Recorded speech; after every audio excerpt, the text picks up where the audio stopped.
Baik teman-teman, jumpa kembali dengan saya Bunyamin. Pada kesempatan video kali ini saya ingin sharing tentang bagaimana hubungan partisipasi anggota dan profesionalisme manajemen.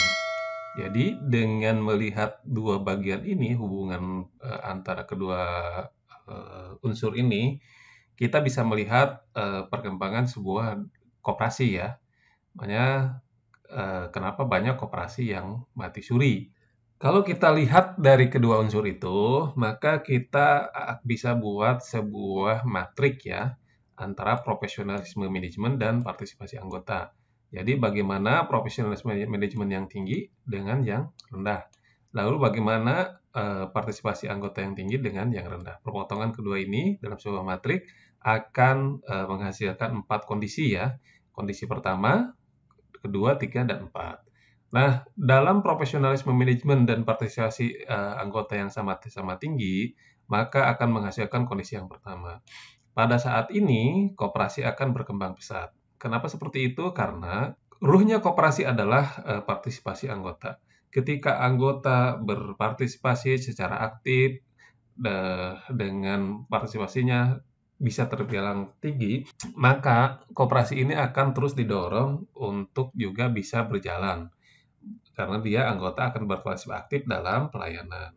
Selain itu, anggota juga akan berpartisipasi aktif dalam pengawasan jalannya koperasi, dalam pengambilan keputusan, dalam memodali koperasi, kebutuhan-kebutuhannya, sehingga sumber daya bagi koperasi itu akan memadai. Direspon dengan profesionalisme manajemen yang tinggi. Nah, pengelolanya yang mengelola koperasi dapat menjalankan usahanya dengan baik, dapat menjalankan administrasi dengan baik, bertanggung jawab, transparan, akuntabel, dan sebagainya. Sehingga dengan profesionalisme manajemen ini, koperasi dapat dijalankan dengan baik. Nah, pada kondisi ini tentu saja koperasi akan berkembang baik dan berkembang dengan pesat, karena kedua unsurnya bisa berjalan ya, kedua unsur dari ini. Nah, lalu pada saat koperasi dalam kondisi yang kedua seperti ini, di mana profesionalisme manajemen rendah dan partisipasi anggota tinggi, maka koperasi akan berkembang sekalipun lambat.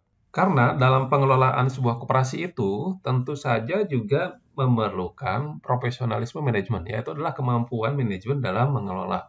Nah, jika kemampuan manajemen mengelolanya rendah, walaupun partisipasi anggotanya tinggi, koperasi sih memang masih bisa berkembang, hanya kemungkinan terjadi perkembangan yang lambat.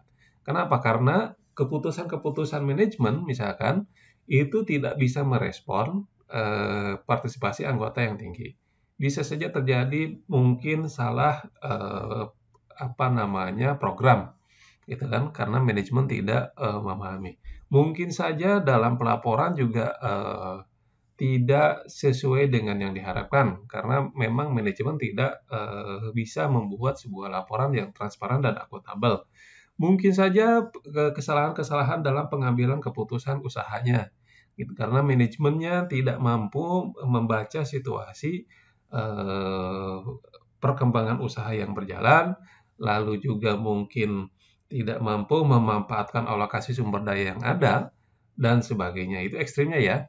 Sehingga walaupun partisipasi anggota tinggi, koperasi mungkin berjalannya tidak akan sebaik pada kondisi yang pertama. Kondisi ini masih bisa diselamatkan karena dalam proses berjalannya usaha itu kan pasti ada pembelajaran ya, pembelajaran dari pengalaman yang sudah ada, gitu kan.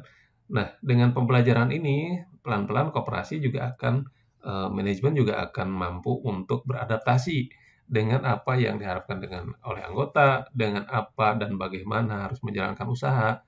Nah, ini bisa berjalan sesuai dengan perkembangan usahanya. Sehingga ke depannya tentu dia akan mudah-mudahan akan berpindah dari kuadran yang kedua ini menjadi kuadran yang pertama, di mana manajemen yang dapat secara profesional dan partisipasi seorang anggota dapat tinggi. Kondisi yang ketiga adalah kondisi di mana profesionalisme manajemen tinggi dan partisipasi anggota rendah. Di sini disebutkan bahwa koperasi selamat meninggal dunia. Kenapa bisa seperti ini? Karena Ruhnya koperasi itu adalah partisipasi anggota. Tujuan pendirian koperasi itu adalah bagaimana melayani kebutuhan anggota, bagaimana self-help dalam koperasi saling tolong-menolong untuk menyelesaikan permasalahan bersama. Makanya minimal dalam berkoperasi itu harus ada satu permasalahan yang ingin diselesaikan secara bersama-sama. Nah, ketika anggota tidak berpartisipasi, makanya apa yang mau diselesaikan? Gitu. Walaupun misalkan manajemennya profesional, dia mampu mengelola usahanya, dia mampu menciptakan peluang-peluang usaha, tapi anggotanya tidak berpartisipasi, maka sebetulnya ini akan beralih dari sebuah koperasi menjadi perusahaan pada umumnya. Jadi, koperasi ini akan hilang jati dirinya. Dia bukan lagi sebuah koperasi karena anggotanya tidak berpartisipasi aktif. Jadi nanti yang jalan adalah yang pengurusnya saja yang melakukan bisnis yang mungkin bisa saja bisnis itu tidak berhubungan dengan anggota atau anggotanya hanya sebagai anggota yang tercatat saja, tidak anggota yang benar-benar berpartisipasi secara aktif. Sehingga pada saat kondisi ini sebetulnya itu sudah bukan koperasi ya, tapi hampir sama saja dengan perusahaan pada umumnya. Makanya bisa dikatakan dalam profesionalisme manajemen dan partisipasi anggota rendah, maka koperasi itu adalah selamat meninggal dunia.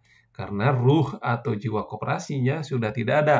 Jadi kalau meninggal dunia itu kan berpisah antara ruh dengan badan gitu kan. Jadi ketika badannya ada tapi ruhnya tidak ada, maka sebetulnya dia sudah meninggal dunia ya. Makanya dikatakan selamat meninggal dunia. Kondisi yang keempat adalah di mana profesionalisme manajemen rendah dan partisipasi anggota juga rendah. Maka dalam kondisi ini, maka selamat meninggal dunia dengan selamat. Jadi sudah meninggal selamat meninggal dunia, mendapatkan ucapan selamat meninggal dunia dengan selamat. Kenapa seperti ini? Karena pada saat kondisi ini, dua-duanya tidak ada. Sudah partisipasi anggota juga rendah, lalu profesionalisme manajemen juga rendah, maka secara pelan-pelan koperasi ini pasti akan mati. Karena koperasi tidak dikelola dengan baik, dengan koperasi tidak dikelola baik, tidak baik juga anggota tidak merespon apa yang terjadi di koperasinya, anggota cuek-cuek saja, anggota tidak mau berpartisipasi dalam pengawasan, anggota tidak mau berpartisipasi dalam pengambilan keputusan, anggota tidak mau berpartisipasi dalam pemumpukan modal, anggota juga tidak berpartisipasi dalam pengambilan risiko, anggota tidak berpartisipasi dalam proses pemanfaatan pelayanan koperasi, maka hilanglah kesempatan koperasi untuk berusaha untuk memanfaatkan sumber daya yang dimiliki dari anggotanya. Ditambah lagi dengan profesionalisme manajemen yang pengelolaan koperasinya dijalankan tidak secara baik. Amburadul mungkin bisa jadi, gitu kan, tidak bisa dipertanggungjawabkan, bahkan mungkin terjadi hal-hal yang kecurangan dan sebagainya. Sehingga pada saat ini koperasi akan meninggal dunia dengan selamat. Makanya kenapa banyak koperasi sekarang yang hanya tinggal papan nama saja ya, atau koperasinya pernah berdiri tapi tidak ada. Jadi dengan melihat kedua faktor ini, profesionalisme manajemen dan partisipasi anggota, maka kita bisa melihat bagaimana perkembangan koperasi itu akan terjadi. Atau kalau kita mengevaluasi yang masa lalu, maka kita juga bisa menyimpulkan secara general ya. Tentu kalau untuk lebih detailnya kan pasti harus ada penelitian lebih dalam ya. Tapi secara general bisa diambil kesimpulan dengan melihat kedua faktor ini, kedua unsur ini, profesionalisme manajemen dan partisipasi anggota. Kenapa banyak koperasi yang akhirnya bangkrut atau tidak berjalan atau koperasinya tinggal papan nama saja? Inilah penyebabnya. Jadi kita bisa lihat dari profesionalisme manajemennya dan partisipasi anggotanya. Profesionalisme manajemennya rendah, partisipasinya anggotanya juga rendah. Maka akhirnya koperasinya mati suri atau koperasi tinggal papan nama ya, mati gitu kan. Nah, pun demikian, kita juga bisa melihat dengan koperasi-koperasi yang sekarang berkembang. Nah, pada koperasi-koperasi yang berkembang, kita pasti akan menemukan kedua unsur ini dalam posisi sama-sama tinggi. Profesionalisme manajemennya tinggi dan partisipasi anggotanya tinggi. Nah, ada juga koperasi-koperasi yang sekarang berkembang, tapi yang ketiga. Nah, ini adalah koperasi yang hanya bajunya koperasi, tapi jati dirinya, ruh koperasinya tidak ada.